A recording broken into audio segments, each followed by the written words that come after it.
My son collapsed at work, and his billionaire boss rushed him to the ER. Then the doctor asked if he was the father. Are you Elijah's father? The question hung in the sterile hospital air like a live grenade. I watched Thaddeus Blackwood, billionaire tech mogul and my son's boss, freeze beside the hospital bed. His eyes, the exact shade of stormy blue as my son's, widened with shock. What did you just ask me? He whispered, his voice barely audible over the beeping monitors. Dr. Karim looked between us, her experienced eyes seeing what I had hidden for 23 years. I'm sorry, but the genetic markers are unmistakable, she said quietly. And in cases like this, family medical history could be crucial for treatment. Thaddeus turned to me, his face draining of color. Serena, is it true? I couldn't speak. Couldn't breathe. 23 years of carefully constructed lies crumbling in a single moment. My son lay unconscious between us, his life hanging by a thread, while the secret I'd buried threatened to destroy what little chance he had. Yes, I finally whispered. Elijah is your son. The man I hadn't seen in nearly a quarter century. The man who had carried our dying son into the emergency room without knowing who he truly was, staggered backward as if I'd physically struck him. All this time, he breathed. All these months he's been working for me. I felt something, a connection I couldn't explain. And you never told me? I couldn't, I said, tears finally breaking free. Your family made sure of that. Before he could respond, the monitors around Elijah began screaming in alarm. His body convulsed violently on the bed. He's seizing, I cried, doctor instincts overriding maternal panic. Get the crash cart. As medical staff rushed in, Thaddeus and I were pushed aside. Two strangers connected by the dying boy between us, a family forged and fractured in the same breath. If you've ever wondered what it feels like when your carefully constructed world collapses in an instant, let me tell you, it feels exactly like watching your only child fight for his life while the father who never knew him stands helplessly at your side. The morning had started so ordinarily. Sunlight streamed through the windows of my modest apartment as I prepared for my shift at Westlake Memorial Hospital. The familiar weight of my stethoscope around my neck, the comforting routine of checking my medical bag. 20 years as a physician had made these motions second nature. My phone buzzed with a text from Elijah. Big presentation today. Wish me luck. I smiled, typing back quickly. You'll knock them dead. Call me after? At 23, my son had already accomplished so much. Graduated with honors, landed a coveted position at Meridian Technologies, the kind of job most young professionals would sacrifice limbs for. He'd called me the previous evening, voice bright with anticipation about presenting directly to the executive team. Mr. Blackwood himself requested I lead it, he'd said, pride evident even through the phone line. I had felt that familiar twist in my stomach at the name. Thaddeus Blackwood. The man whose features I saw reflected in my son's face every day. The man who had no idea he had fathered a child all those years ago. The emergency call came at 2:17 p.m. I was reviewing a patient's chart when my phone rang with the Meridian Technologies number. Dr. Serena Winters? The voice belonged to a woman who spoke with the practiced calm of someone trained to handle crisis. Yes, speaking. Your son Elijah has collapsed at Meridian Technologies. Mr. Blackwood is bringing him to Westlake Memorial now. The world narrowed to a pinpoint. What happened? What are his symptoms? Sudden collapse during his presentation. Unresponsive. Possible seizure activity. Mr. Blackwood insisted on bringing him personally. They should arrive in approximately 5 minutes. I handed off my patient to a colleague and ran to the ER entrance, my white coat billowing behind me. When the sleek black Bentley pulled up, I recognized it instantly, the kind of vehicle that announced wealth without needing to speak. The back door swung open, and there was Elijah, pale and unconscious, cradled in the arms of a man I hadn't seen in 23 years. Thaddeus Blackwood, older now, silver threading through his dark hair, lines etched around his eyes, stepped out with my son against his chest. His eyes met mine, and for a moment, time collapsed like a house of cards. He just went down, Thaddeus said, his voice rough with concern. Middle of his presentation. No warning. I forced myself into doctor mode, pushing aside the earthquake of emotions. Trauma Bay 3, I directed the approaching staff. Full panel, CBC, metabolic, cardiac enzymes. They transferred Elijah to a gurney, and I moved alongside, checking his vitals. His pulse was rapid, but weak. His breathing shallow. A thin trickle of blood had dried beneath his nose. "Has he been ill?" Thaddeus asked, keeping pace with us. "Not that I know of," I answered, avoiding his gaze. "He mentioned headaches last week, but nothing serious." We reached the trauma bay, and the team swarmed around Elijah. I stepped back, allowing my colleagues to work while I provided his medical history.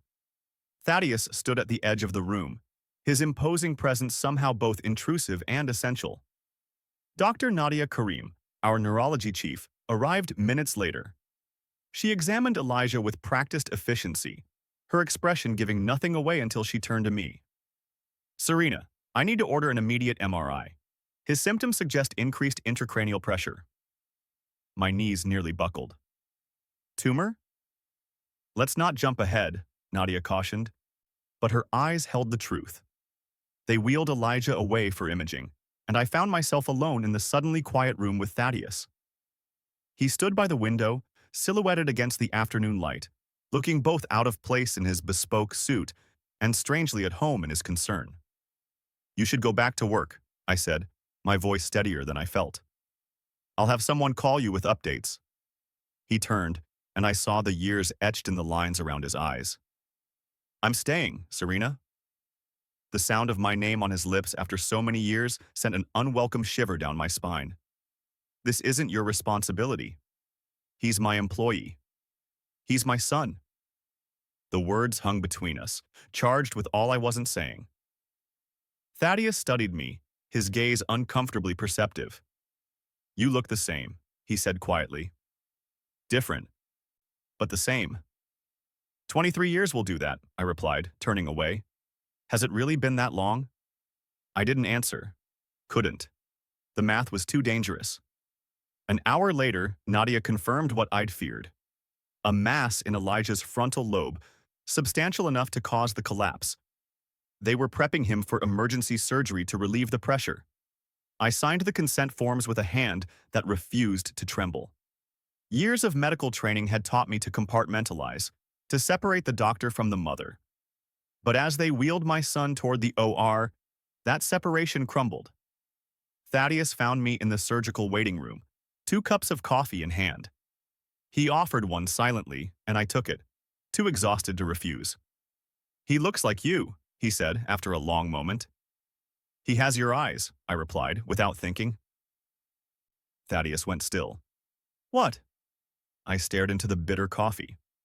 23 years of secrets pressed against my chest like a stone. "Serena," he said, his voice dropping to a whisper, "is Elijah my son?" Before I could answer, Dr. Karim appeared in the doorway. Her surgical cap was still on, her expression grave but composed.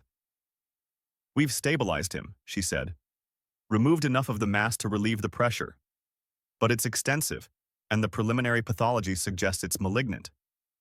The world tilted beneath me. "Prognosis? Without aggressive treatment? 6 months. With it? We're looking at a difficult road, but there's hope." "What treatment?" Thaddeus asked, stepping forward. Dr. Karim glanced between us. "Specialized radiation, targeted chemotherapy. There's a trial at Mayo that's showing promise for this type of tumor, but cost isn't an issue," Thaddeus interrupted. "Whatever he needs." Dr. Karim nodded. "He'll need a strong support system. Family is crucial during this kind of battle." "He has me," I said firmly. "And me," Thaddeus added. Dr. Karim's gaze sharpened. "Mr. Blackwood, I need to ask you something." She paused, her eyes moving between us. "Are you Elijah's father?" And that's how we found ourselves here, with the truth finally exposed in the harsh fluorescent light of a hospital room, while medical staff fought to control my son's seizure. When Elijah stabilized again, Thaddeus and I were allowed back to his bedside. The seizure had been a result of post-surgical swelling, now under control with medication. He remained unconscious, his head wrapped in bandages, his face young and vulnerable in sleep. Thaddeus approached the bed slowly, as if afraid his presence might somehow cause harm. He studied Elijah's features, the straight nose, the stubborn set of his jaw even in unconsciousness, the way his brow furrowed slightly as if puzzling through a problem. "Dear God," he breathed, recognition washing over his face. "Elijah is my son." The truth, finally spoken aloud, changed the very air in the room. "Why didn't you tell me?" Thaddeus asked, his voice raw. "You made your choice," I said quietly. "Your family made it clear I wasn't acceptable. Your father threatened to destroy my medical career before it began if I didn't disappear." "My father?" Shock registered on his face. "I never knew. I thought you left because a pregnant medical student didn't fit into the Blackwood dynasty plans?" I finished for him. "You're right. I was told in no uncertain terms that you were already engaged to someone suitable." "I wasn't," he said, the words hollow with decades of loss. That was a lie. We both fell silent, watching our son's chest rise and fall with each precious breath. "He doesn't know about you," I finally said. "I told him his father was someone I loved who wasn't ready for a family." "Not entirely untrue," Thaddeus said bitterly, "just missing the part where I wasn't given a choice." The monitors beeped steadily, marking time in a way that suddenly seemed precious. "He needs to know," Thaddeus said. Before, he couldn't finish the sentence. "Yes," I agreed, "but not like this. Not when he's just out of surgery." "I want to be part of his treatment," Thaddeus said. "Part of his life, whatever's left of it." The words cut through me like a blade. "Don't talk like that. He's going to fight this." "We're going to fight this," Thaddeus corrected. "Together." If you're enjoying this story, please take a moment to like this video and subscribe to MR Wellington Story Hour for more powerful stories that touch the heart. Your support helps us continue sharing these meaningful narratives. Elijah woke the next morning, groggy and confused. I explained about the tumor, the surgery, the road ahead. He absorbed it all with the quiet strength that had always defined him. "So that's why the headaches," he said, attempting a smile. "Thought I was just stressed about the presentation." "About that," I began carefully. "Mr. Blackwood brought you to the hospital." "My boss?" Elijah looked surprised. "That's unexpected." "He's still here," I said. "He wants to talk to you." Elijah's brow furrowed. Why would the CEO of Meridian camp out at the hospital for an entry-level analyst? I took his hand, feeling the strength in his fingers. "Because he's your father." Silence filled the room, broken only by the steady beep of monitors. "My father," Elijah repeated, the words strange on his tongue. "The man you said wasn't ready for a family." "I thought I was protecting you," I said. "His family. They made threats. I was young and scared." "Does he know? About me?" "He does now." Elijah closed his eyes, processing. When he opened them, they held a clarity that broke my heart. "I want to meet him, properly." Thaddeus entered cautiously, as if approaching something precious and fragile. Gone was the commanding presence that dominated boardrooms and business magazines. In its place stood a man facing the consequence of choices made for him. "Hello, Elijah," he said. My son studied him with new eyes. "You look like the photos on the company website, except more human." A smile touched Thaddeus's lips. "I hope that's a compliment." "I'm deciding," Elijah replied, and I recognized the quiet defiance that had always been his shield. "Fair enough," Thaddeus acknowledged. "I have a lot to make up for." "You didn't know I existed," Elijah pointed out. "That doesn't erase 23 years of absence." They regarded each other across the hospital bed. Father and son, strangers and mirror images. I saw Thaddeus's expressions reflected in Elijah's face. Mannerisms echoed across generations. "So what happens now?" Elijah asked. "Besides the obvious medical battle." "That's up to you," Thaddeus said. "I want to be part of your life, but I won't force my way in." "And if I only have 6 months?" The question hung in the air like a guillotine blade. "Then we make them count," Thaddeus answered, his voice steady despite the moisture in his eyes.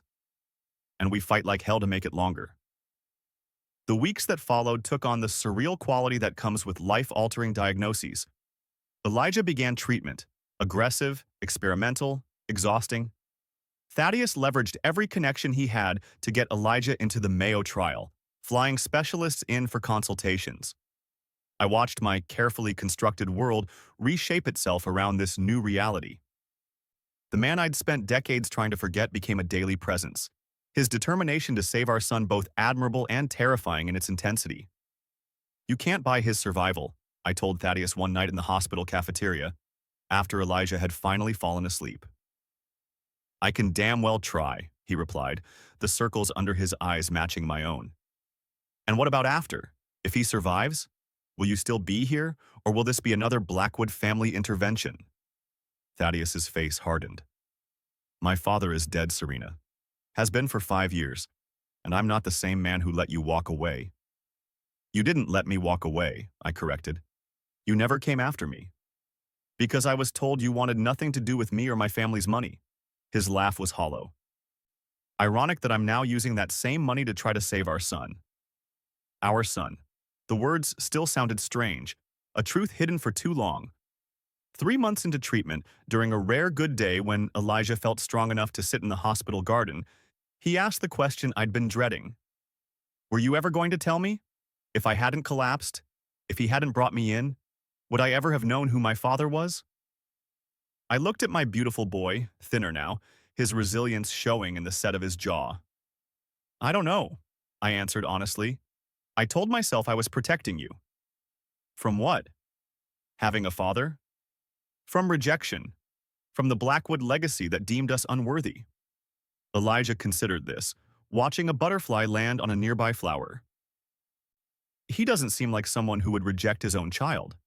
"He's not the same man I knew," I admitted. "Neither am I." "Good," Elijah said simply, "because I need you both now, not who you were then." The truth of it struck me like a physical blow. My son, our son, facing his mortality with more wisdom than I'd shown in all my years of hiding. That evening, Thaddeus arrived with a stack of photo albums I'd never seen before. "What are these?" Elijah asked as Thaddeus set them on the hospital tray. "My life," Thaddeus answered. "The parts you missed. And this," he pulled out a worn leather journal, "is where I wrote letters to someone I thought I'd lost forever. Turns out I was writing to you all along." Elijah opened the journal with careful hands. Inside were dated entries spanning decades, addressed simply to "my greatest regret." "You didn't even know I existed," Elijah said, confusion in his voice. "No," Thaddeus agreed. "But I knew something was missing, someone. I just didn't know it was a son." They spent hours going through the albums and journal, building bridges across the years of absence.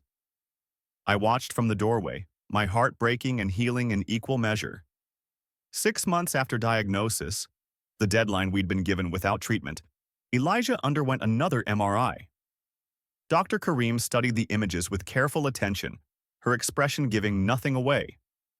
"The tumor has responded to treatment," she finally said. "It's reduced by almost 60%. Hope, that dangerous emotion I'd been afraid to embrace, unfurled in my chest. "What does that mean?" Thaddeus asked, his hand finding mine unconsciously. "It means we continue," Dr. Karim said. "It means there's a chance." A chance.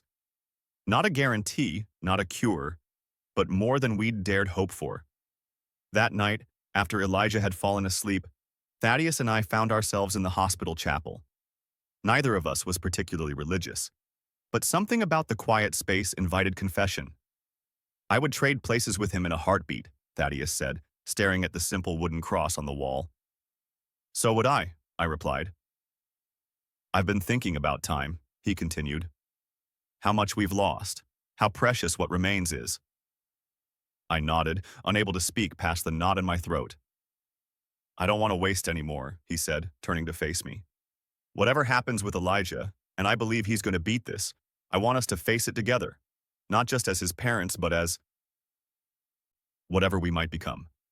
"Thaddeus, I'm not asking for forgiveness or for promises," he interrupted. "Just openness to possibility." I looked at this man who had once been my everything, then a stranger. Now something undefined but essential. One day at a time, I offered. He smiled, the first genuine smile I'd seen from him in months. One day at a time. If this story has touched your heart, please consider subscribing to Mr. Wellington Story Hour and hitting the like button. Your support means everything as we continue to share stories that matter. The next morning, I arrived at the hospital to find Elijah's room transformed. Gone were the sterile white walls and institutional furniture. In their place were framed photographs, comfortable chairs, and a state-of-the-art entertainment system. "What is all this?" I asked, stunned. Thaddeus looked up from where he sat beside Elijah, both of them engrossed in a chess game. "If he has to be here, he should at least be comfortable." "You can't just redecorate a hospital room," I protested. "Actually, he can," Elijah said with a grin. "He made a substantial donation to the oncology department. Apparently, that buys you decorating privileges." I shook my head, but couldn't suppress a smile. "Of course he did." "I also hired a private chef to prepare meals that work with his treatment plan," Thaddeus added. "Hospital food is abysmal." "Now that," Elijah said, moving a chess piece, "is the best use of billionaire privilege I've ever seen. Check." Thaddeus studied the board with surprise. "You're good. Mom taught me," Elijah replied. "She said it would help develop strategic thinking." "She always was brilliant," Thaddeus murmured, his eyes meeting mine across the room. Something warm and dangerous unfurled in my chest. I pushed it aside, focusing on Elijah's medical chart. "Your blood counts are better today. How's the nausea?" "Manageable," Elijah said, though the shadows under his eyes told a different story. "The new antiemetics are helping." "He was sick all night," Thaddeus corrected gently. "Don't sugarcoat for your mother, Elijah. She needs to know." I raised an eyebrow. "Since when are you the authority on what I need?" "Since I spent the night here while you went home to rest," Thaddeus replied evenly. "We agreed to face this together, remember?" He was right, and we both knew it. This strange new partnership required honesty, however uncomfortable. "I'll talk to Dr. Karim about adjusting your medication," I told Elijah, squeezing his hand. "Actually," Thaddeus said, "I've been researching alternative therapies that might complement his treatment. There's promising data on acupuncture for chemotherapy-induced nausea." "Since when do you have a medical degree?" I asked, more sharply than I intended. "Since I spent the last 3 months reading every peer-reviewed study on glioblastoma treatment I could find," he replied without heat. "I may not be a doctor, but I know how to analyze data." Elijah looked between us, amusement flickering across his tired face. "Is this what it would have been like? If you'd raised me together? Constant intellectual sparring?" The question caught us both off guard. Thaddeus recovered first. "Probably," he admitted. "Your mother never did let me get away with anything."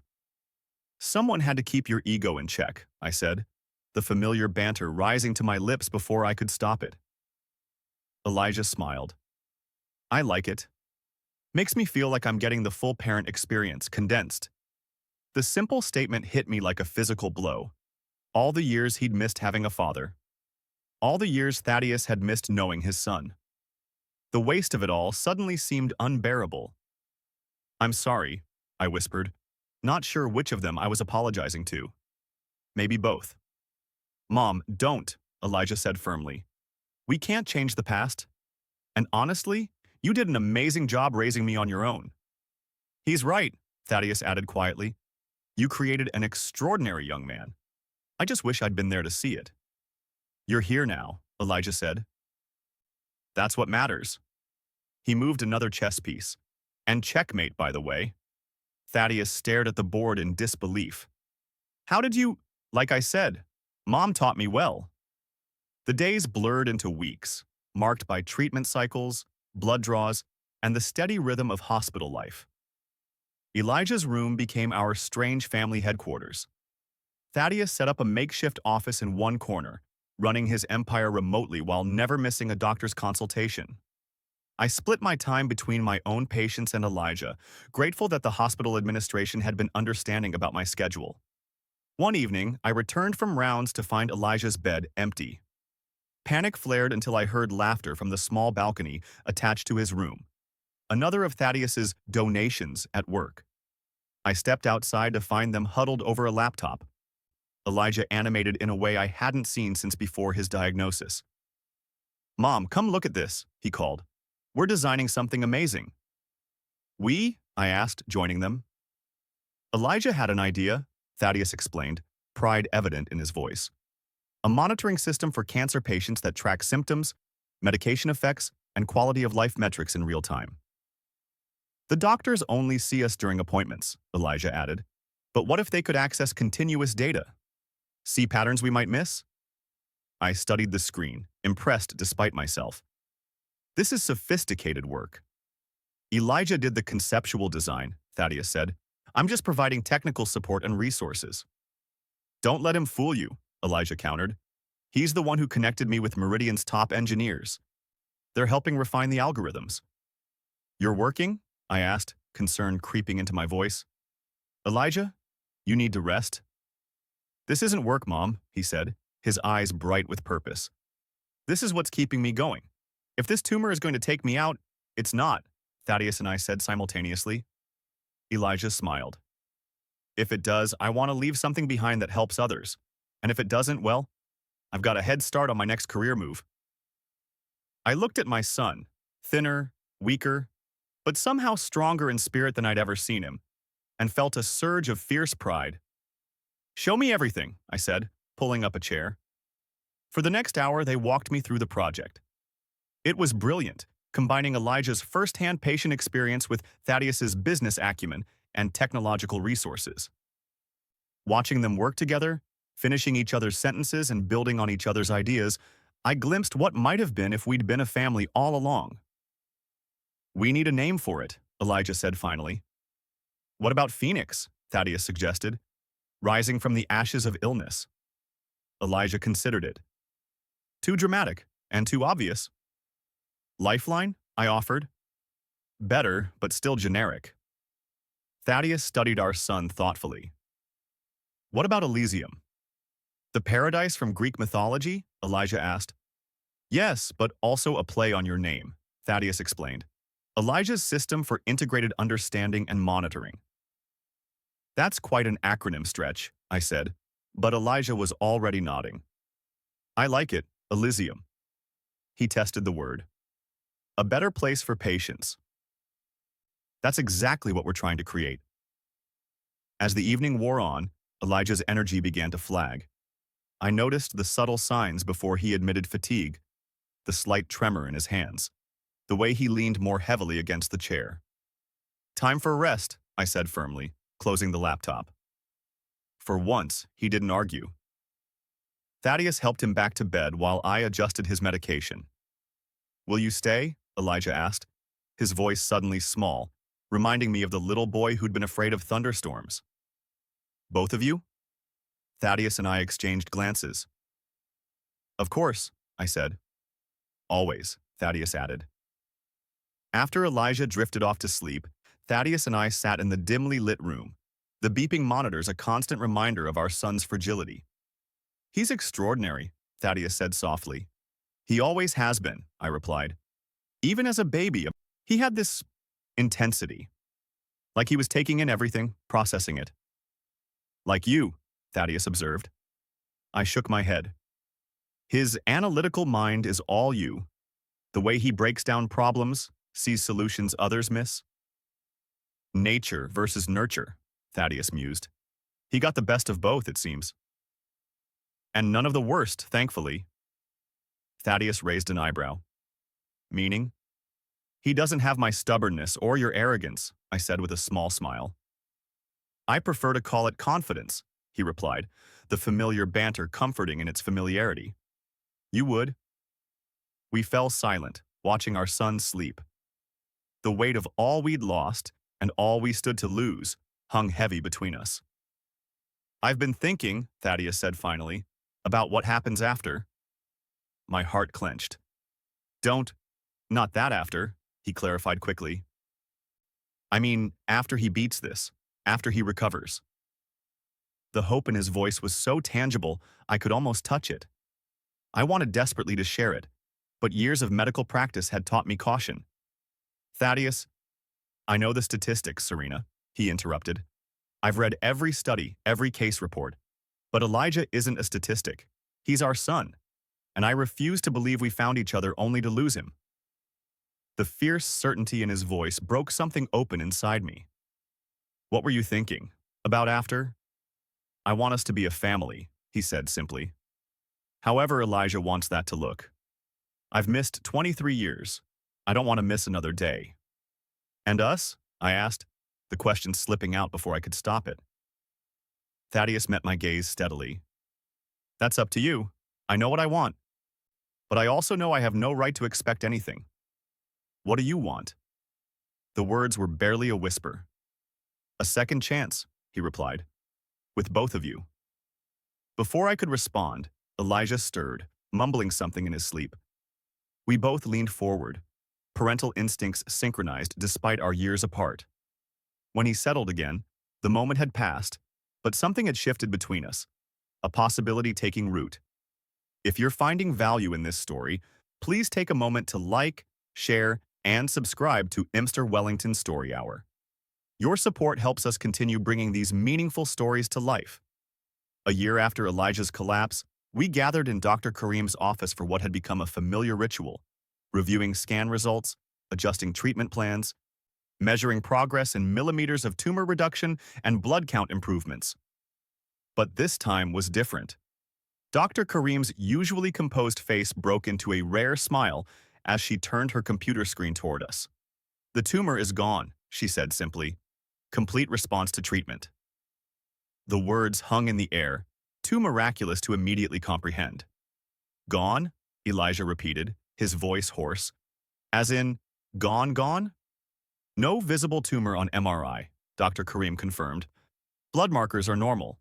Of course, we'll continue monitoring closely, but this is the outcome we've been fighting for. Thaddeus gripped Elijah's shoulder, his knuckles white. I reached for my son's hand, finding it trembling beneath mine. So, I'm not dying anymore? Elijah asked, the bluntness that had characterized his approach to his illness still present. No one can promise forever, Dr. Kareem said carefully, but right now, you're cancer-free. Cancer-free. The words seemed to physically transform Elijah. His shoulders straightened, his eyes brightened, as if the mere knowledge had already begun healing the damage of the past year. I told you, Thaddeus said, his voice thick with emotion. I told you we'd beat this. For once, I didn't remind him of the statistics, of the possibility of recurrence, of all the medical cautions I'd been trained to emphasize. Instead, I let myself feel the pure, uncomplicated joy of the moment. We did it, I said, including all of us in the victory. Elijah for his courage, Thaddeus for his relentless pursuit of treatment options, the medical team for their expertise, and perhaps even myself for holding us all together through the darkest moments. That evening, we celebrated at Elijah's apartment, his first night home in months. Thaddeus had arranged for a private chef to prepare Elijah's favorite foods, modified to accommodate his still sensitive stomach. The three of us sat around the small dining table, an impromptu family dinner that felt both strange and surprisingly natural. To new beginnings, Thaddeus toasted, raising his glass of sparkling cider, alcohol still contraindicated with Elijah's medications. And to Elysium, Elijah added. The prototype goes into testing next month. You've continued working on it? I asked, surprised. Of course, Elijah said. Dad's team has been amazing. They've taken my concept and made it actually functional. Dad! The word still sounded new on Elijah's lips, but increasingly natural. Somewhere along the treatment journey, Thaddeus had transitioned from Mr. Blackwood to Thaddeus, to, finally, Dad. The first time Elijah had used it had been during a particularly brutal round of chemotherapy, when Thaddeus had stayed up all night, holding a basin while Elijah was sick, telling stories to distract him from the misery. Speaking of Elysium, Thaddeus said, setting down his glass, I have a proposition for both of you. I raised an eyebrow. Why do I feel like I should be worried? Elijah laughed. Because you know him too well already. I want to establish a foundation, Thaddeus continued, undeterred, focused on developing technologies that improve quality of life for cancer patients. Elysium would be our flagship project. Our? Elijah asked. I want you to run it, Thaddeus said. When you're ready, of course. Your medical leave from Meridian can be extended as long as necessary, but when you're strong enough, this could be your next step. Elijah's eyes widened. You want me to run a foundation? I'm 24 with barely a year of work experience. You have lived experience that no amount of business training can provide, Thaddeus countered, and you've proven your capabilities with the Elysium design. Besides, he added with a smile, you'd have the best medical consultant in the business. He nodded toward me, and I felt a flush of pleasure at the compliment. What about you, Mom? Elijah asked. Would you be involved? I hesitated. I have my patients. Who you've been neglecting for a year while focusing on me, Elijah pointed out gently. Maybe it's time for a change. You could help more people through research than one-on-one care. He has a point, Thaddeus said. Your expertise would be invaluable, and the foundation would fund research grants for promising treatments. The idea was tempting, more than tempting. After a year of watching Elijah suffer through treatments that were almost as devastating as the disease itself, the possibility of contributing to better options held powerful appeal. I'd need to think about it, I said cautiously. Of course, Thaddeus replied. No pressure, just possibility. Possibility, the word he'd used in the hospital chapel a year ago. It hung between us now, expanded to include not just our relationship but our future, a future that suddenly stretched before us again, no longer measured in months of borrowed time. As the evening wound down, Elijah's energy began to flag. The celebration had taken more out of him than he wanted to admit. You should rest, I said, noticing the shadows under his eyes. I'm fine, he protested, but a yawn betrayed him. Listen to your mother, Thaddeus said, standing to clear the dishes. We have all the time in the world now. No need to push yourself. All the time in the world. The phrase sent a shiver through me. Part joy, part lingering fear. Medical training had taught me that nothing was certain, especially with aggressive cancers like Elijah's. But tonight, I chose hope over caution. I'll stay tonight, I told Elijah as he headed toward his bedroom, just to be safe. Both of you can stay, he replied. There's a guest room and the couch pulls out. I'd like that, actually. Having you both here. The simple admission that even in victory he wanted his parents close touched something deep inside me. For all his adult composure, Elijah was still in many ways the little boy who'd grown up without a father, who'd nearly lost his future before it truly began. We'll be here, Thaddeus promised, his eyes meeting mine over Elijah's head. Both of us. After Elijah retired, Thaddeus and I sat in the living room, the city lights twinkling through the windows. The silence between us was comfortable, worn smooth by a year of shared vigils and coordinated care. He looks better already, Thaddeus observed, just knowing the tumor is gone. The power of hope, I agreed, though he still has a long recovery ahead. His body has been through trauma. But he'll get there, Thaddeus said with the certainty that had sustained us all through the darkest moments. He's strong, like his mother. I smiled faintly. And stubborn, like his father. Thaddeus laughed softly. Touché. He hesitated, then added, I meant what I said about the foundation. No pressure, but the offer stands for both of you. It's a generous offer. It's a selfish one, he corrected. I want to keep you both in my life, professionally, personally, however you'll have me. The naked honesty in his voice caught me off guard. Over the past year, we'd carefully navigated our relationship, focusing on Elijah and the immediate medical crisis. We'd become partners in our son's care, friends even, but we'd avoided discussing what might lie beyond. Thaddeus, you don't need to answer now, he said quickly. Or ever, if that's your choice. I needed you to know. I studied him in the dim light. The man I'd loved as a girl, lost as a young woman, and rediscovered as a mother, fighting for her child. He was different now, tempered by time and responsibility, yet fundamentally the same person who had captured my heart all those years ago. One day at a time, I reminded him, echoing our agreement from the chapel. That's all I can promise. It's enough, he said simply. It's more than I had a year ago. The next morning, I woke to the smell of coffee and the sound of quiet laughter from the kitchen. I found Elijah and Thaddeus at the breakfast table, heads bent over a tablet, deep in discussion. "Morning, Mom," Elijah called, looking up with a smile that reached his eyes, a sight I'd missed during the worst of his treatment. "Dad's showing me the preliminary designs for the foundation headquarters." "Already?" I asked, accepting the cup of coffee Thaddeus offered. "I may have had my team working on it for a while," Thaddeus admitted. "Optimism in action." "Or presumption," I countered, but without heat. "I vote optimism," Elijah said. "And I have some ideas about the layout. The patient testing areas need to be comfortable, not clinical. We want people to feel like they're helping shape the future, not just being studied." His enthusiasm was infectious. I found myself drawn into the discussion, offering suggestions about how to make the space work for both patients and researchers. Before I knew it, an hour had passed. And I was fully engaged in planning a future I hadn't yet agreed to. "You'd be perfect as the medical director," Elijah said, watching me annotate the floor plans. "You've always been good at seeing both the scientific and human sides of medicine." "He's right," Thaddeus added. "Your colleagues respect you, and patients trust you. That's a rare combination." Their confidence in me was flattering, but I still hesitated. "My practice will survive without you," Elijah finished gently. "Mom, you've given everything to your patients for 20 years. Maybe it's time to make a different kind of impact."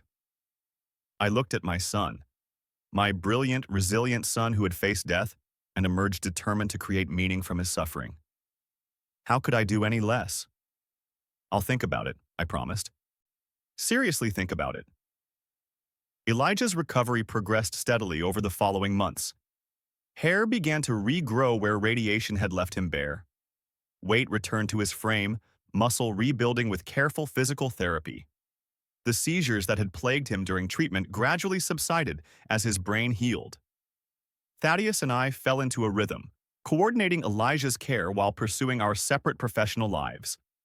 He continued running Meridian Technologies, though with a new focus on healthcare applications. I returned to my practice part-time, using the remainder of my hours to research the foundation proposal.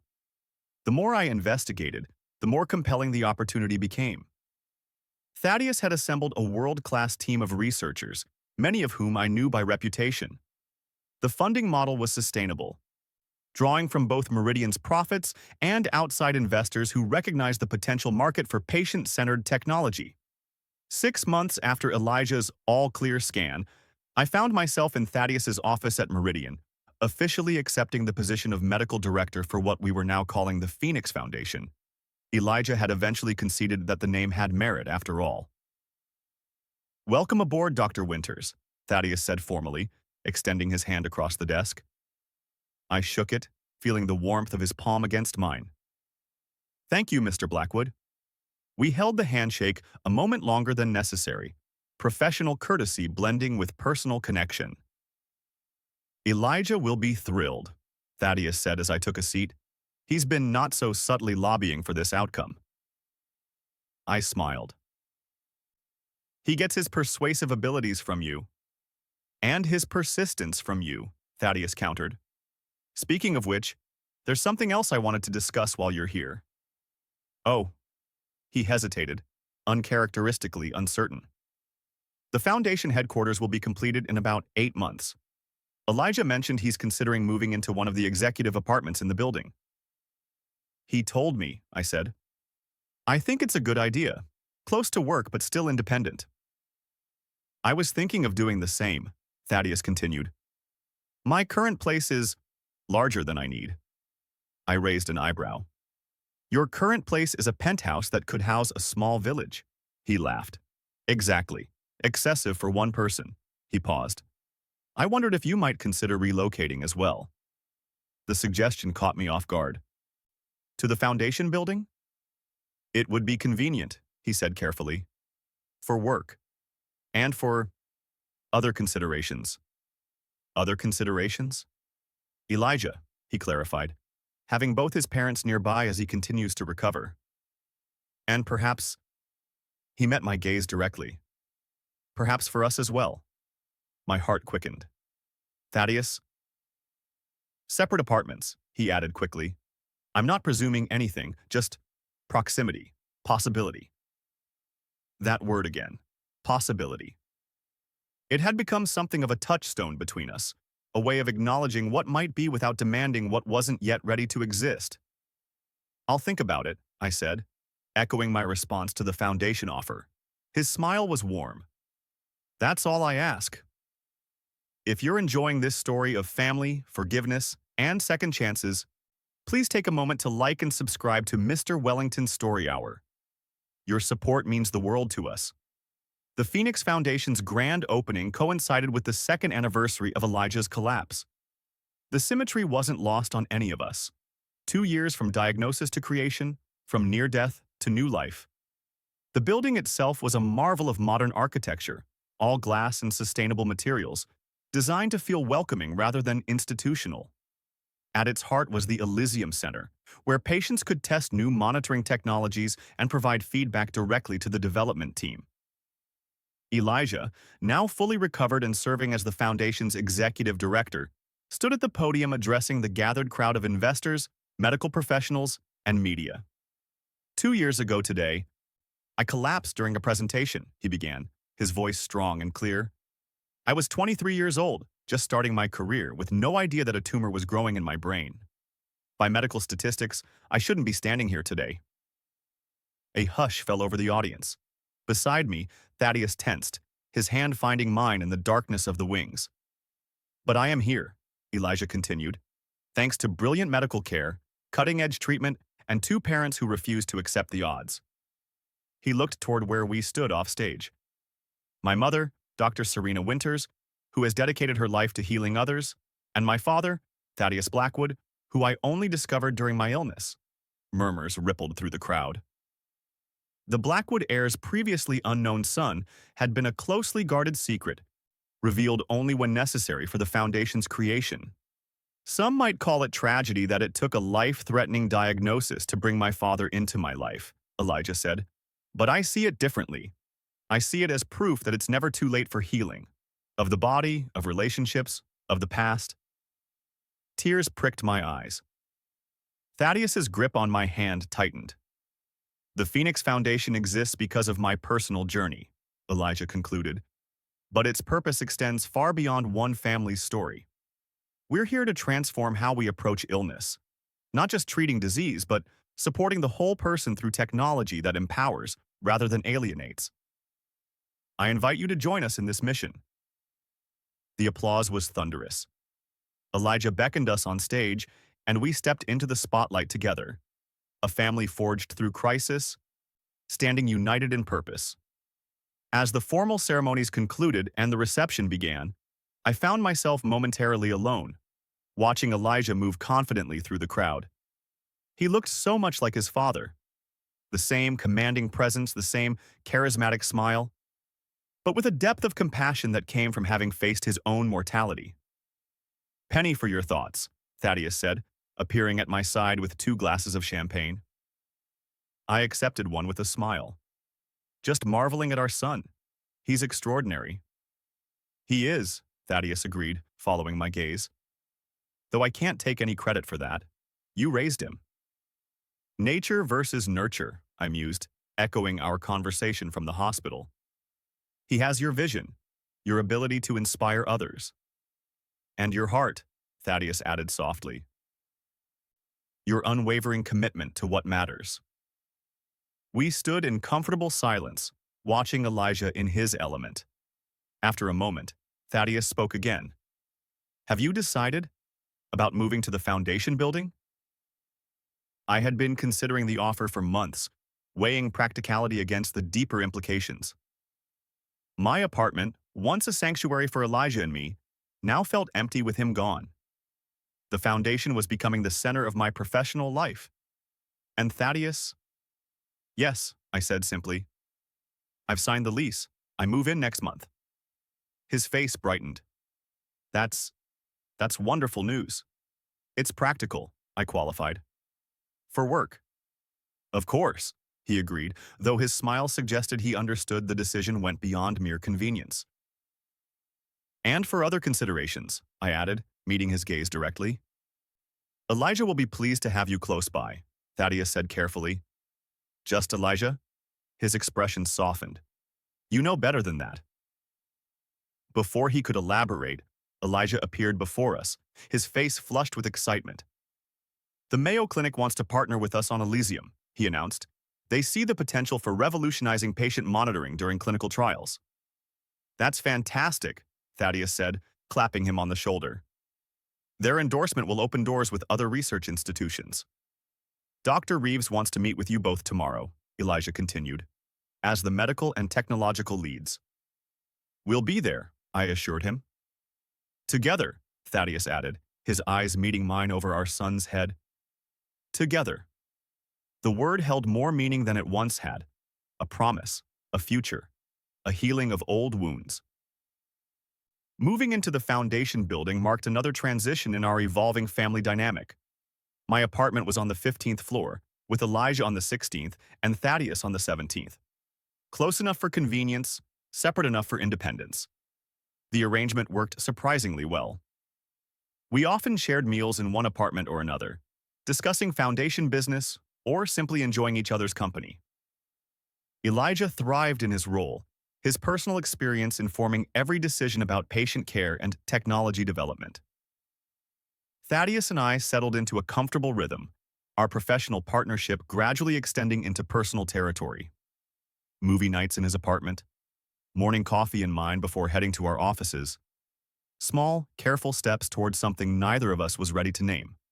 One evening, about 6 months after the foundation's opening, Elijah invited us both to dinner at his apartment.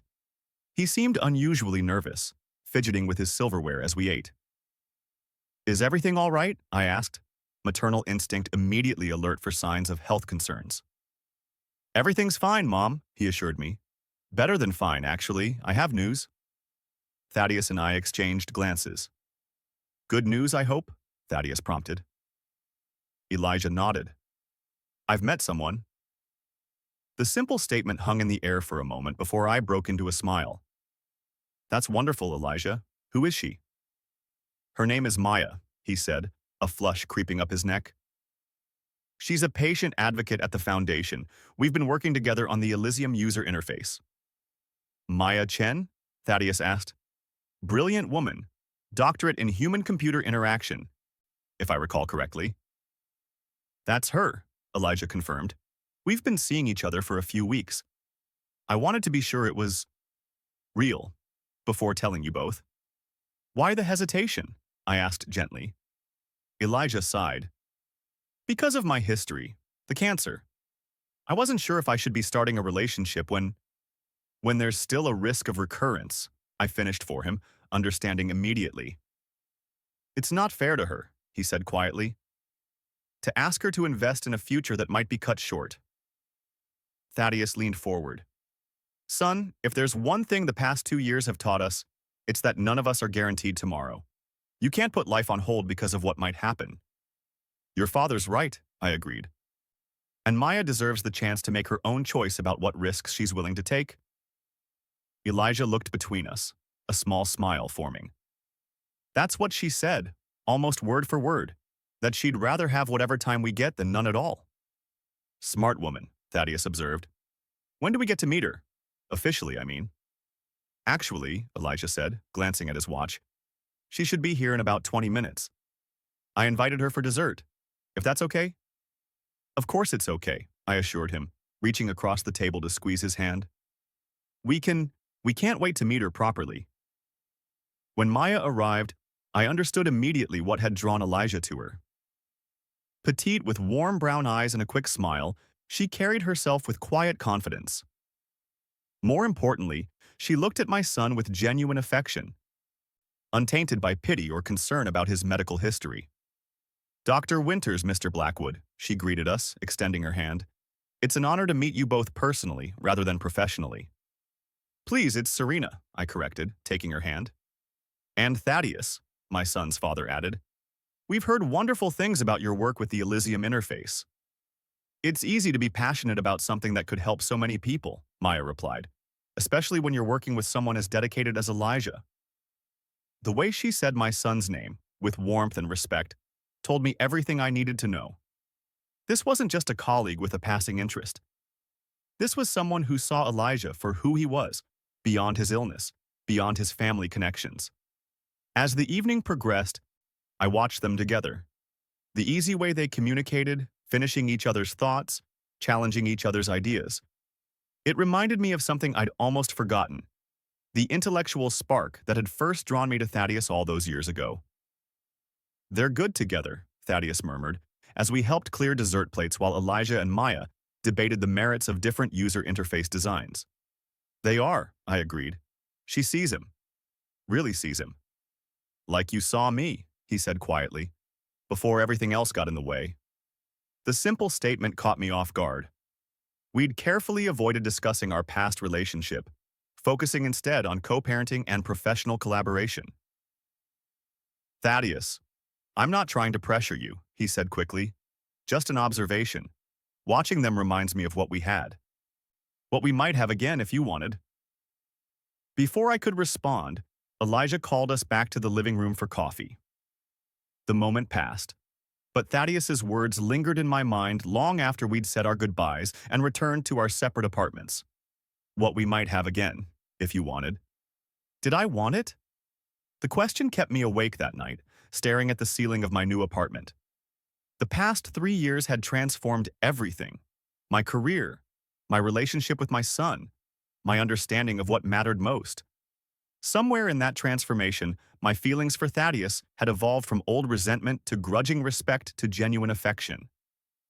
But was it love? And if it was I brave enough to risk my heart again? The following weeks brought a flurry of activity at the foundation. The Elysium system entered its final testing phase before wider release. Elijah and Maya became a fixture at foundation events, their relationship blossoming in plain sight. And Thaddeus and I continued our careful dance of professional partnership and personal possibility. One evening, I was working late in my office when Thaddeus appeared in the doorway, coat in hand. "Dinner?" he asked simply. I glanced at the stack of reports on my desk. "I should finish these. They'll be here tomorrow," he countered. "You need to eat. Doctor's orders." I smiled despite myself. "You're not a doctor." "No, but I'm quoting one. You, specifically, when you lectured Elijah about working through meals last week." He had me there. "Fine," I conceded, saving my work and shutting down my computer. "Where are we going?" "I thought we'd try that new Italian place on 5th, he suggested, "unless you'd prefer something else." Italian had always been our cuisine of choice, back when we were young and in love. The significance wasn't lost on me. "Italian sounds perfect," I said, reaching for my coat. The restaurant was intimate without being overtly romantic. White tablecloths, soft lighting, quiet enough for conversation. We were seated in a corner booth, away from the main traffic of the dining room. "This is nice," I commented, looking around. "How did you find it?" "Elijah recommended it," Thaddeus admitted. "Apparently, he and Maya come here often." "Our son has good taste," I said, studying the menu. "He comes by it honestly," Thaddeus replied with a smile. The meal was excellent, the conversation easy. We discussed foundation business, Elijah's relationship with Maya, the promising results from the Elysium trials. It wasn't until dessert arrived that Thaddeus shifted to more personal territory. "Do you ever think about what might have been?" he asked, his voice quiet. "If your pregnancy hadn't been kept from me?" The question caught me off guard, though perhaps it shouldn't have. It was the elephant that had been in the room since Elijah's collapse. "Sometimes," I admitted, "especially watching you with Elijah now, seeing what a natural father you are." "I missed so much," he said, regret heavy in his voice. His first steps, first words, school plays and science fairs. "You would have been there for all of it," I said with certainty. "If you'd known." "My father has a lot to answer for," Thaddeus said, his expression hardening. "Though I suppose he's answering for it now, wherever he is." "It wasn't just your father," I reminded him. "It was the whole situation. I was a scholarship student with no family connections. You were the heir to a fortune. The power imbalance was significant." "That didn't matter to me," he insisted. "It mattered to everyone else," I countered. "And at 22, I wasn't strong enough to fight the entire Blackwood Empire. Thaddeus reached across the table, his hand covering mine. You're strong enough now. The simple touch sent warmth spreading up my arm. Yes, I agreed. I am. Strong enough to consider a second chance? He asked, his eyes holding mine. For us? The question hung between us, weighted with decades of history and 3 years of rebuilding trust. I'm not the same person I was then, I said carefully. Neither are you. Thank God for that, he replied with a wry smile. I was an entitled heir who let others make my decisions. You were a brilliant student afraid to claim your worth. We're better now. His words echoed what I'd told Elijah during his treatment, that neither Thaddeus nor I were the same people we'd been in our youth. Better, I agreed, but still complicated. Life is complicated, he said simply. That doesn't mean we shouldn't live it fully. Before I could respond, his phone buzzed with an incoming call. He glanced at the screen, frowning. It's Elijah, he said, immediately answering. Son, what's wrong? I watched Thaddeus's expression shift from concern to shock to joy in the span of seconds. We'll be right there, he said, ending the call and looking up at me with wide eyes. That was Elijah. He just proposed to Maya. She said yes. Proposed? I repeated, stunned. They've only been dating a few months. 6 months, Thaddeus corrected. And apparently when you faced mortality at 23, you don't see the point in waiting. He signaled for the check, his movements urgent. They want us to meet them at his apartment to celebrate. Is that okay? Of course, I said, gathering my things. Our son is engaged. Everything else can wait. Including our conversation about second chances, I thought but didn't say. Elijah's apartment was transformed when we arrived. Candles lit, champagne chilling. Maya's beaming face testament to the evening's events. The ring on her finger was modest but elegant, a sapphire surrounded by small diamonds. Mom, Dad, Elijah greeted us, his face alight with happiness. Meet my fiancé. Maya laughed, the sound joyous and slightly disbelieving. I'm still getting used to that word. Congratulations, I said, embracing them both. This is unexpected but wonderful. Very unexpected, Thaddeus agreed, shaking Elijah's hand before pulling him into a hug. But absolutely wonderful. As Elijah opened the champagne, regaling us with the story of his proposal, a private moment in the Elysium Center where they'd first met, I found myself watching Thaddeus. He was fully present in the celebration, his pride in our son evident in every smile, every gesture. Yet I caught him glancing my way occasionally, his eyes asking a question I wasn't yet ready to answer. Later, as we prepared to leave, Elijah pulled us both aside. I know it seems fast, he said, his voice low. But after everything, I don't want to waste time. When you know, you know. You don't need to explain, Thaddeus assured him. We understand. Do you? Elijah asked, looking between us with surprising insight. Because sometimes I watch you two and wonder if you're wasting time yourselves. I felt heat rise to my cheeks. Elijah? I'm not trying to meddle, he said quickly. I want you both to be as happy as I am, and it's pretty obvious to everyone that you still care about each other. It's complicated, son, Thaddeus said gently. Life is complicated, Elijah countered, echoing Thaddeus's words from dinner. That doesn't mean we shouldn't live it fully. With that parting wisdom, he rejoined Maya, leaving Thaddeus and me to exchange bemused glances. He's using my own words against me, Thaddeus murmured as we waited for the elevator. He's perceptive, I replied. Always has been. And right, Thaddeus added quietly, about wasting time. The elevator arrived, saving me from having to respond. We rode down to my floor in silence, the air between us charged with unspoken possibilities. When the doors opened on 15, I hesitated. Would you like to come in? For coffee?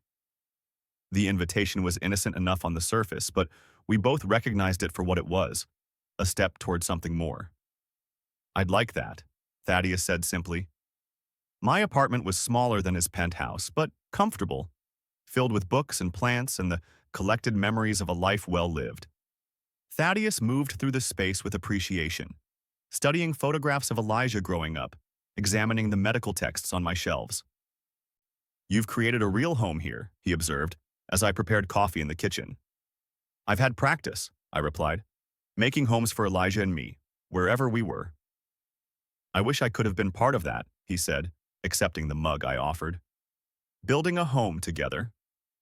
"We're building something now," I pointed out. "The foundation, a future for Elijah. It's different, but it matters." "It does," he agreed. "But I find myself wanting more." The directness of his statement sent a shiver through me. "Thaddeus." "I love you, Serena," he said simply. "I never stopped. Even when I thought you'd left me by choice, there was always a part of me that belonged to you. Finding you again, finding our son, it feels like a second chance I don't deserve but desperately want." The words hung in the air between us, honest and unadorned. No manipulation, no pressure, just truth. "I'm not asking for an answer tonight," he continued when I remained silent. "I just needed you to know." Watching Elijah propose to Maya, seeing how certain he is, it reminded me that some things are worth the risk of rejection. I set my coffee down, my hands suddenly unsteady. "It's not about rejection," I said finally. "It's about fear."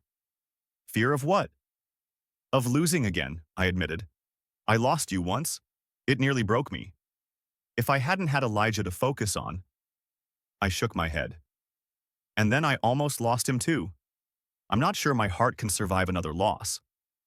Thaddeus moved closer, not touching me, but near enough that I could feel his warmth. "That's the risk of loving anyone," he said gently. "But isn't it worth it? These past 3 years, the pain, the fear, the uncertainty, would you trade them to have never known Elijah?" "Of course not," I whispered. "Then maybe the question isn't whether you can risk loving me again," he suggested. "Maybe it's whether you already do, and what you're going to do about it." If you're enjoying this story of love, loss, and second chances, please take a moment to like and subscribe to Mr. Wellington Story Hour. Your support helps us continue sharing these meaningful stories. Elijah and Maya's engagement party was held at the Foundation headquarters. The Elysium Center transformed from a clinical testing facility to an elegant venue. Colleagues, friends, and family gathered to celebrate, a joyous occasion made more poignant by the knowledge of how close we'd come to losing Elijah entirely.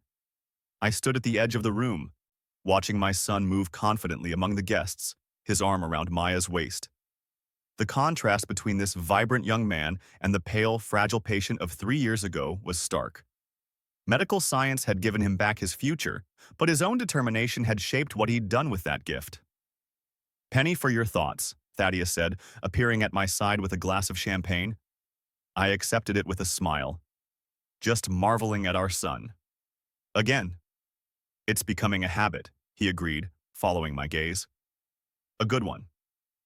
We stood in comfortable silence, watching Elijah introduce Maya to colleagues from Meridian Technologies.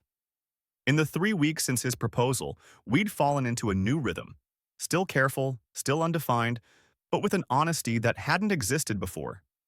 Thaddeus's declaration of love hung between us, neither pushed nor withdrawn, simply present as I worked through my own feelings. "They want a short engagement," I commented. 6 months. "Makes sense," Thaddeus replied. "When you've faced what Elijah has, you don't see the point in waiting." That seems to be his philosophy these days. "A good one," Thaddeus said again. "Life is too short for unnecessary delays." I glanced at him, catching the subtle reference to our own situation. "Some things need time." "And some things have had 26 years, he countered gently. "But I'm not pushing, Serena. I meant what I said. Take all the time you need." Before I could respond, Elijah clinked a spoon against his glass, calling for attention. The room quieted as he took center stage, Maya at his side. "Thank you all for coming tonight," he began, his voice strong and clear. 3 years ago, I wouldn't have believed this moment was possible. I was fighting for my life, uncertain if I had a future at all. Maya squeezed his hand, offering silent support. "What I've learned since then is that life doesn't offer guarantees," Elijah continued. "It offers opportunities. Opportunities to love, to create, to make a difference. Maya and I are seizing our opportunity, building a life together however long that might be. He raised his glass. But tonight isn't just about celebrating our engagement. It's about honoring the people who made it possible for me to be here at all. His gaze found us in the crowd. My parents, Dr. Serena Winters and Thaddeus Blackwood. 3 years ago, they were strangers to each other, separated by decades of misunderstanding. Today, they're partners in the foundation that's helping patients like me around the world. Murmurs rippled through the crowd as attention shifted to us. I felt Thaddeus's hand at the small of my back, a gesture of support rather than possession. They taught me that it's never too late for second chances, Elijah said, his eyes bright with emotion. Never too late to rebuild what was broken, to find love again, to create something meaningful from pain. He raised his glass higher. To second chances, may we all be brave enough to take them when they're offered. To second chances, the crowd echoed, glasses raised. Beside me, Thaddeus remained silent, his eyes on mine rather than our son. The question in them was clear, patient, but hopeful. In that moment, surrounded by celebration, watching the son we'd almost lost embrace his future, something shifted inside me. The fear that had held me back didn't disappear, but it receded, overshadowed by a greater truth. That love, with all its risks, was still the most powerful force in any life. I raised my glass to Thaddeus, a private toast between us. To second chances, I whispered. His smile was like sunrise after the longest night. Later, as the party wound down, Elijah found us on the balcony overlooking the city lights. Great speech, Thaddeus told him, clapping him on the shoulder. Very subtle, I added dryly. Elijah grinned, unrepentant. I meant every word. And judging by the way you two have been looking at each phrase, and judging by the way you two have been looking at each other all night, it might have even worked, Elijah finished, his eyes twinkling with mischief. Our son thinks he's being clever, Thaddeus observed, his hand still resting lightly at the small of my back. He gets that from you, I replied. Along with his subtlety, clearly, Thaddeus added with a smile. Elijah laughed, the sound carefree in a way that still surprised me after the years of worry. I'll leave you two alone to discuss second chances. He winked before rejoining Maya inside. When he was gone, Thaddeus turned to face me, his expression serious despite the lightness of our previous exchange. He's right, you know, he said quietly, about it never being too late. I gazed out at the city lights, gathering my thoughts. I've been thinking about what you said, about whether I already love you and what I'm going to do about it.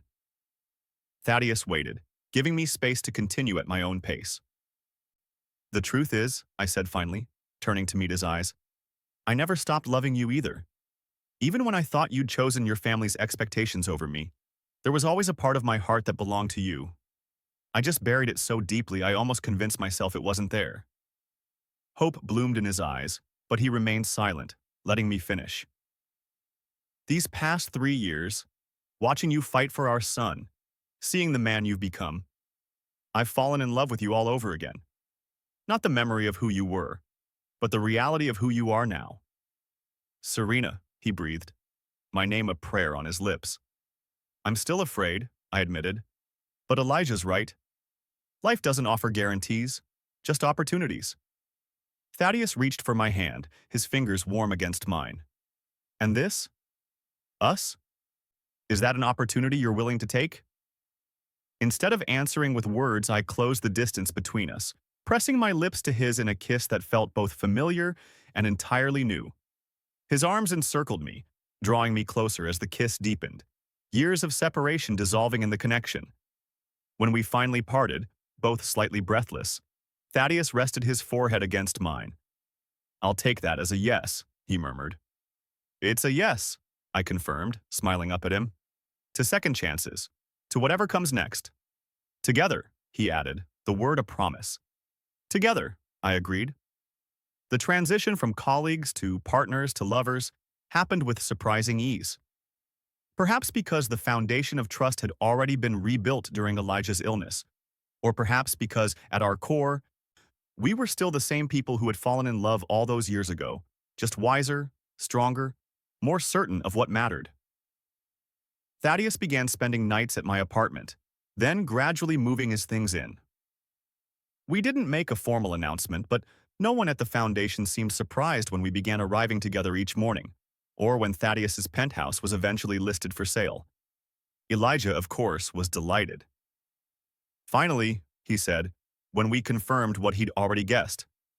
Now we can be a proper family for the wedding. The wedding.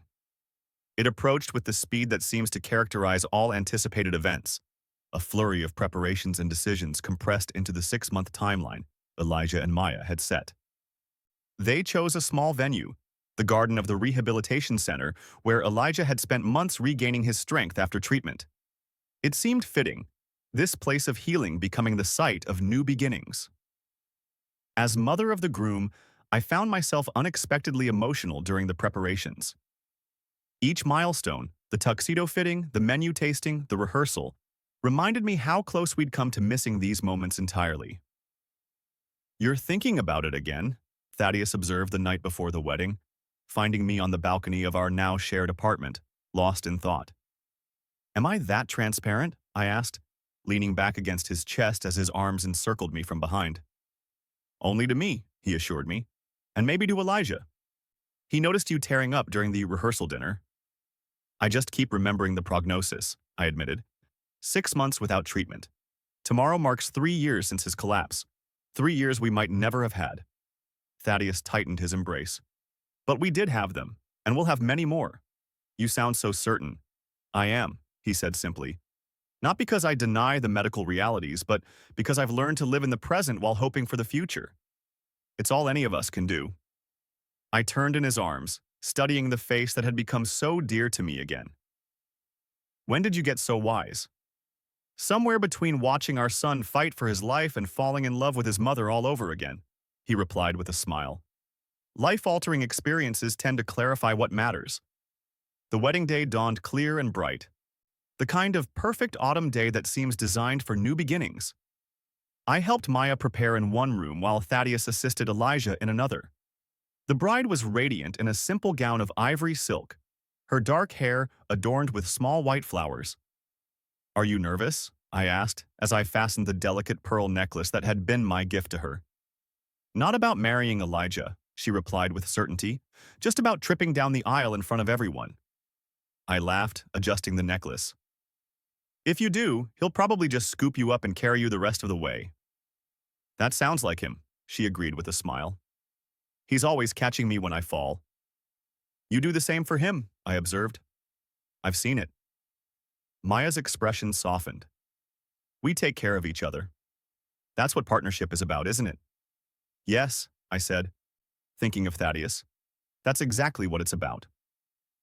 When it was time, I took my place in the small gathering of guests. Thaddeus joined me moments later, handsome in his dark suit, his eyes bright with emotion. "How is he?" I whispered as he sat beside me. "Calm, certain, ready," Thaddeus replied. "He said to tell you he's never been happier." The simple message brought tears to my eyes. Thaddeus reached for my hand, his thumb brushing soothingly across my knuckles. The ceremony was brief but meaningful, the vows personal and heartfelt. When Elijah promised to cherish Maya, in sickness and in health, the words carried special weight, spoken by someone who had faced the worst that sickness could offer. "I promise to make every day count," he vowed, his voice steady, "to never take our time together for granted. To remember that each moment is a gift, not a guarantee." As they exchanged rings, I felt Thaddeus's arm slip around my shoulders, drawing me closer. We watched our son begin this new chapter, both of us acutely aware of how precious the moment was. At the reception, Elijah surprised us by requesting a special dance, not just the traditional mother-son dance, but one that included Thaddeus as well. "I know it's unconventional," he said, as the three of us stood together on the dance floor. "But so is our family, and I wanted one moment where we could celebrate that, the three of us together, against all odds." As the music began, a gentle melody about second chances and found time, we formed a small circle, hands joined. Not quite dancing, but connected, moving together in a way that felt right, despite its uniqueness. "Thank you," Elijah said softly. "Both of you, for fighting for me, for finding each other again, for showing me what love really looks like." "We should be thanking you," Thaddeus replied, his voice rough with emotion. "You brought us back together."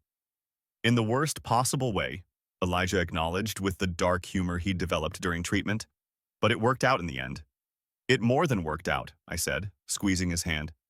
"It gave us all a second chance at family." Later, as Elijah and Maya shared their first dance as husband and wife, Thaddeus led me to a quiet corner of the garden. "I have something for you," he said, reaching into his pocket. "I've been waiting for the right moment." He withdrew a small velvet box, and my heart quickened. "Thaddeus, it's not what you think," he said with a smile, opening the box to reveal not a ring, but a delicate gold key on a chain. "At least not exactly." "A key?" I asked, confused. "To the lake house," he explained. "I bought it last month. I thought it could be our place. Away from the foundation, away from the memories of hospitals and treatment. Somewhere to build new memories." I touched the key gently. "It's perfect." "There's more," he admitted. "The key is symbolic, but it's also a question, a beginning." He took my hand, his expression serious. "Serena, these past months with you have been the happiest of my life. Finding you again, building a life together, it's more than I ever dared hope for." "For me too," I whispered. "I don't want to rush you," he continued. "We can take all the time you need, but I want you to know that whenever you're ready, if you're ever ready, I want to make this official. To be your husband, not just your partner. To give you my name, if you want it. To build the future we should have had all along." Tears blurred my vision as I looked up at this man who had become so essential to my happiness. "Are you proposing?" "Pre-proposing," he clarified with a smile. "Laying the groundwork. The actual proposal will come when you let me know you're ready for it. With all the traditional elements. Bended knee, proper ring, the works." I laughed through my tears, overwhelmed by the thoughtfulness of his approach. "You're giving me control of the timeline." "Exactly," he confirmed. "Because I know how important that is to you. To move at your own pace, to be certain." I took the necklace from the box, turning to let him fasten it around my neck. The key rested just above my heart, its weight comforting rather than burdensome. "Thank you," I said, turning back to face him, "for understanding me so well." "Always," he promised, drawing me into his arms.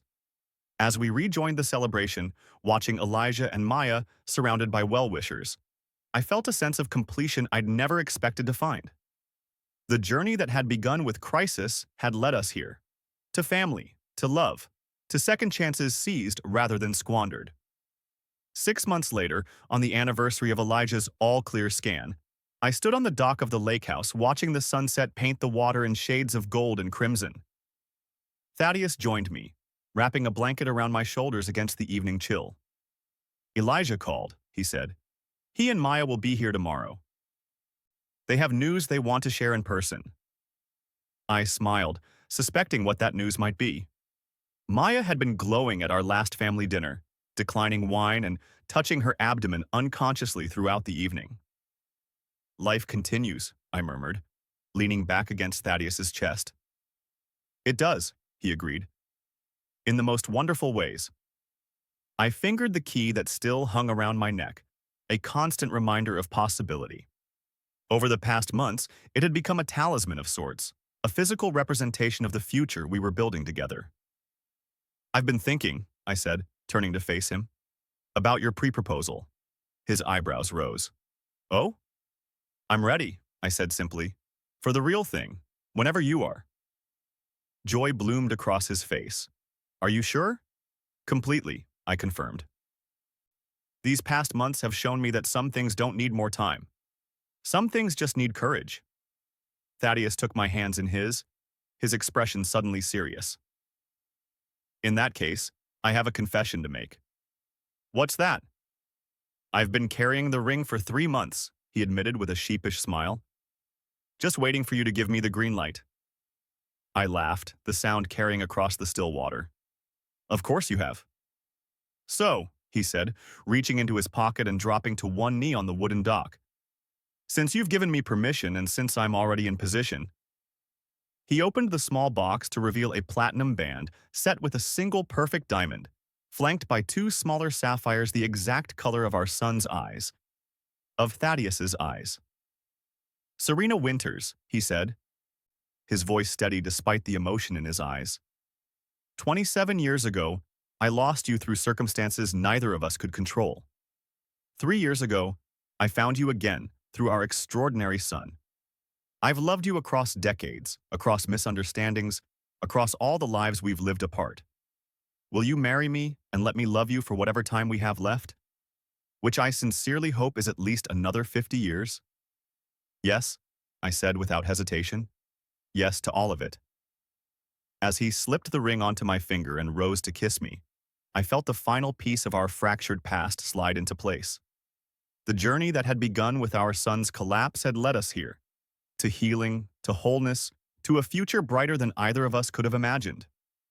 Sometimes it takes a heartbeat of crisis to reveal the truth of who we are and what matters most. Sometimes it takes a doctor asking a simple question, "Are you his father?" to set in motion a healing that extends far beyond the physical body. And sometimes, if we're very lucky, we get second chances to build the lives we were always meant to have, not in spite of our broken past, but because of how we choose to mend it. If this story touched your heart, please take a moment to like, share, and subscribe to MR Wellington Story Hour.